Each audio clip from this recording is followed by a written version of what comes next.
विठुरायाच्या दर्शनासाठी लाखो वारकरी पंढरपूरमध्ये दाखल झाले, तर पदस्पर्श दर्शनासाठी मोठी गर्दी झाल्याचंही बघायला मिळालं। पदस्पर्श दर्शनाची रांग थेट गोपाळपूरपर्यंत पोहोचली आहे। मंदिरापासून जवळपास 5 किलोमीटर अंतरापर्यंत ही रांग जी आहे ती आपल्याला पाहायला मिळते। महत्त्वाचं म्हणजे या दरम्यान आपण जर बघितलं तर आषाढी यात्रेच्या काळात विठुरायाचं VIP दर्शन बंद करण्यात आलेलं आहे आणि याचा फायदा सामान्य भाविकांना निश्चितच होतो। तर या संदर्भात आढावा आमचे प्रतिनिधी भारत नागणेंनी घेतला। भेटी लागे जीवा लागलीसे असं रात्रंदिवस वाट पाहे तुझी याच भावनेने आषाढी यात्रेच्या सोहळ्यासाठी पंढरपूरमध्ये लाखो भाविक दाखल झालेले आहेत। संत भार अगदी पंढरीच्या जवळ आलेला आहे। 10 मानाच्या पालख्यापैकी जवळपास 2 ते 3 पालख्या पंढरपूरमध्ये रात्रीच दाखल झालेल्या आहेत।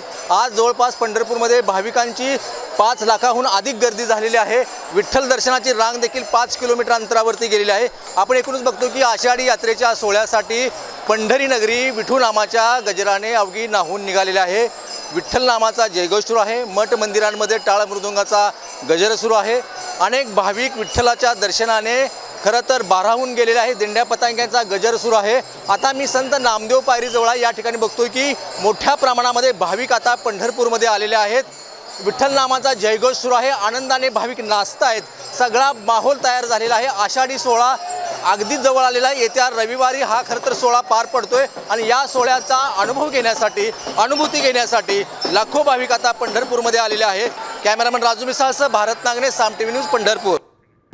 आता isakal.com आहे देशातील नंबर 1 ची मराठी न्यूज वेबसाईट। प्रत्येक अपडेटसाठी isakal.com ला नक्की भेट द्या।